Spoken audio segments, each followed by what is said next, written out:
नमस्कार, आप देख रहे हैं जोहिला टाइम्स और मैं हूं आपके साथ आकांक्षा। रीवा जिले के 8 विधानसभा सीटों में से 7 सीटों पर भाजपा का कब्जा।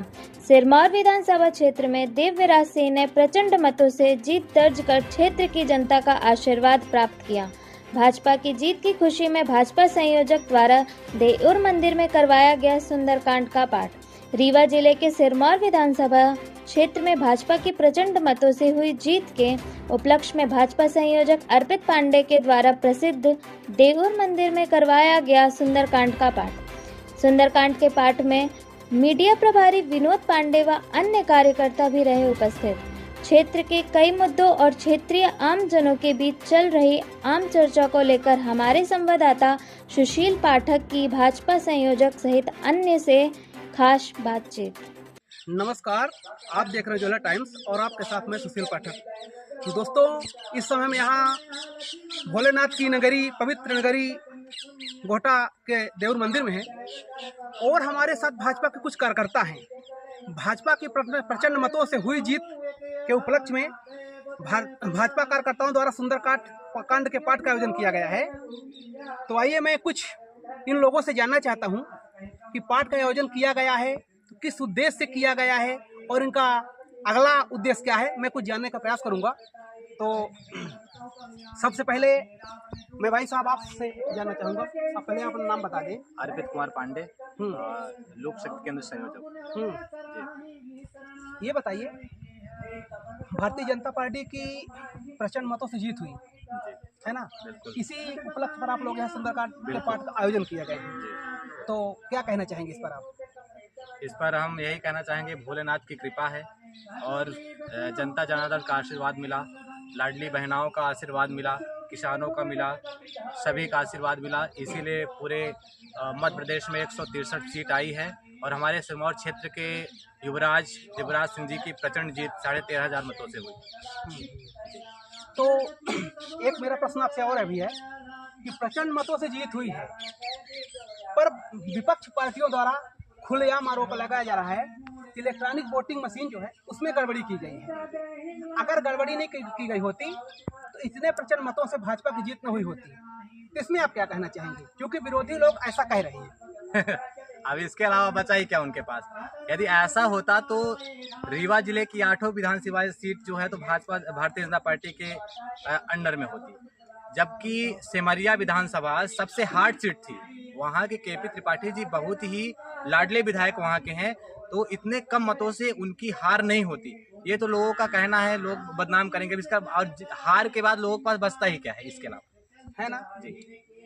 बिल्कुल सही बात है, पर एक बात और सामने भी आ रही है कि जब कांग्रेस पार्टी के उम्मीदवार रामगढ़ी बनवासी जी की टिकट की घोषणा हुई, उसमें लोगों का कहना यह था कि अब कांग्रेस और बहुजन समाज के बीच में लड़ाई है ना, और दिव्यराज सिंह जी को लोग कह रहे थे कि तीसरे स्थान पर है, और अचानक इतने प्रचंड मतों से जीत जाना कहीं ना कहीं शक का कारण तो बनता है। इतने प्रचंड मतों से जीत जाने का शक कारण बनता है, तो इसमें क्या कहना चाहेंगे आप, ऐसा क्यों हुआ? श्रीमान जी, आप पत्रकार महोदय हैं, आप भी इस सिरमौर क्षेत्र के एक मतदाता हैं। आप भी जानते हैं, मैं बात इस सिरमौर क्षेत्र की नहीं कर रहा हूँ, पूरे भारत देश की कर रहा हूँ। पूरे भारत देश में भारतीय जनता पार्टी की जो योजनाएं हैं, ये योजनाएं धरातल में उतर रही हैं। कांग्रेस के समय में योजनाएं कागज में चला करती थी भाई साहब, आज के समय धरातल में जो विकास हो रहा है, जो योजनाएं हो रही है, तो शिक्षित वर्ग, शिक्षित जो युवा है, जो व्यक्ति हैं, वो खूब अच्छी तरह जान रहे हैं कि कौन सी पार्टी विकास कर रही है, कौन सी पार्टी विकास नहीं कर रही है। ठीक है, और ये योजनाओं का लाभ है जो कि भारतीय जनता पार्टी, हमारे माननीय नरेंद्र मोदी जी की योजनाएं, हमारे शिवराज सिंह जी की योजनाएं, हमारे विधायक युवराज लाडले दिव्यराज सिंह जी की योजनाएं हैं, जो कि आज किसान भी खुश है, आज व्यापारी वर्ग भी खुश है, हमारी लाडली बहनाएं, हमारी माताएं सब खुश हैं, हमारा युवा वर्ग खुश है। इस कारण प्रचंड मतों से जीत हुई है। ठीक है, योजनाएं बोलती हैं, कार्य बोलता है, इसलिए प्रचंड बहुमत से भारतीय जनता पार्टी मध्य प्रदेश में आई है ना। ठीक है, चलिए पांडे जी, देखिए अर्पित पांडे जी हैं, अभी ने उन्होंने भाजपा का गुणगान तो किया ही, अब अभी कुछ और लोगों से पूछना चाहेंगे हम। ये पांडे जी मीडिया प्रभारी साहब हैं। भाई साहब, भाजपा की इतने प्रचंड मतों से जीत हुई, ये बात सत्य है। पर कहीं ना कहीं से दिन प्रतिदिन नए नए आरोप लगाए जा रहे हैं और शक के कारण कुछ न कुछ तो बनते हैं।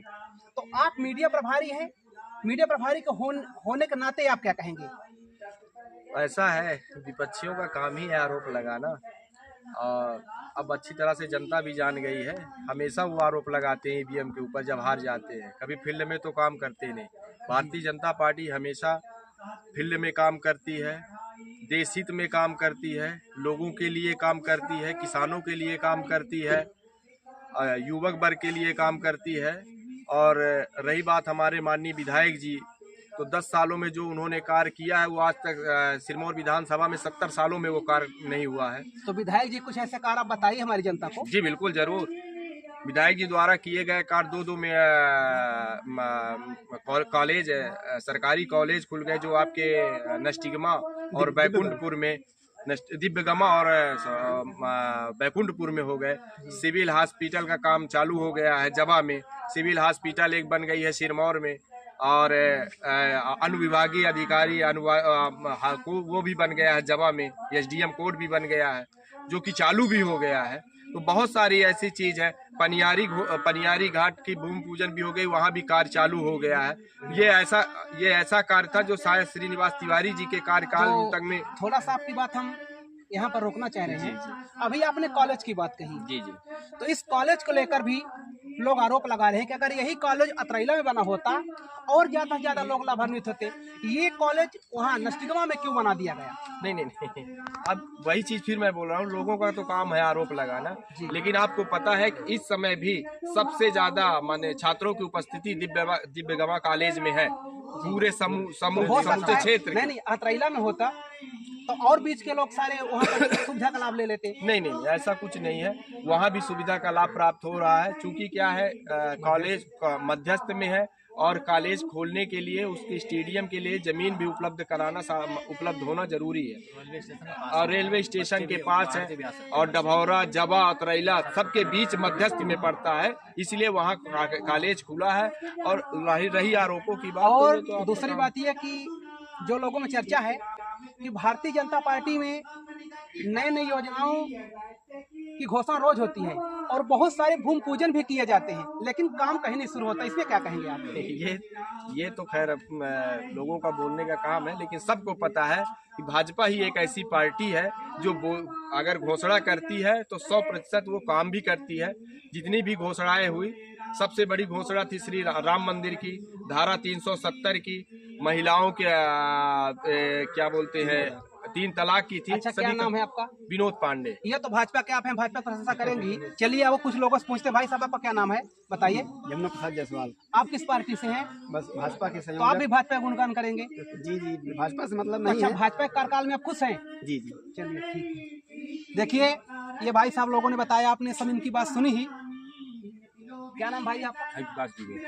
बताइए दुबे जी, किस पार्टी से हैं? भारतीय जनता पार्टी से। आप भारतीय जनता पार्टी से? जी। तो आप भी वही बताएंगे, भारतीय जनता पार्टी का गुणगान हम नहीं बताएं, काम बता रही भारतीय जनता पार्टी की हमारे। अच्छा, तो आपके दृष्टि में कौन सा इतना अच्छा कार्य भारतीय जनता पार्टी ने किया है जो चर्चा का विषय बना हुआ है? कौन सा अच्छा काम किया नहीं है? पूरा काम जो किया है ग्राउंड में किया है, सिर्फ पेपर में नहीं किया, न वो फाइल में किया है। जो हमारी भारतीय जनता पार्टी काम किया है, पूरा जनता के बीच में काम किया है, उसी का यार नतीजा है। भारतीय जनता पार्टी जिंदाबाद, जिंदाबाद, जिंदाबाद। सिरमौर का नेता कैसा हो? दिव्यराज सिंह जैसा हो। राजा नहीं फकीर है, सिरमौर की तकदीर है। राजा नहीं फकीर है, सिरमौर की तकदीर है। क्यों पड़े हो चक्कर में? कोई नहीं है टक्कर में। क्यों पड़े हो चक्कर में? कोई नहीं है टक्कर में। मैं कहना चाहता हूँ, हाँ, मैं ये कहना चाहता हूँ जी कि धूल चटा दो गिद्धों को जो घर में घुसकर घात करे। धूल चटा दो गिद्धों को जो घर में घुसकर घात करे, और जीभ काट लो पिल्लों की जो देशद्रोह की बात करे, जो देशद्रोह की बात करे। इतना बढ़िया नहीं, मतलब आप भारतीय जनता पार्टी के दूसरे पर आरोप लगा रहे हैं? भाई साहब, मैं आरोप नहीं लगा रहा हूँ, मैं बता रहा हूँ काम बोलता है। भारतीय जनता आज 500 साल से रुका अयोध्या मंदिर का मामला भारतीय जनता पार्टी के नेतृत्व में बन रहा है। ये बड़े गर्व की बात है हमारे हिंदुत्व, हमारे सनातन वाले व्यक्ति के। लेकिन आज भी लोग सनातन विरोधी वोट कर रहे हैं, सनातन के विरोध में, सनातन के विरुद्ध में वोट कर रहे हैं लोग, हिंदुत्व के विरुद्ध में वोट कर रहे हैं। इससे ज्यादा कायरता, इससे ज्यादा नमक हरामी वाली बात क्या हो सकती है? सिर्फ इस विषय में मैंने ये बात कही है। चलिए दर्शकों, अभी आपने इन सब की बात सुनी। ठीक भाई साहब, आप लोगों ने मुझे अपना अमूल्य समय दिया, इसके लिए आप सबको बहुत बहुत धन्यवाद।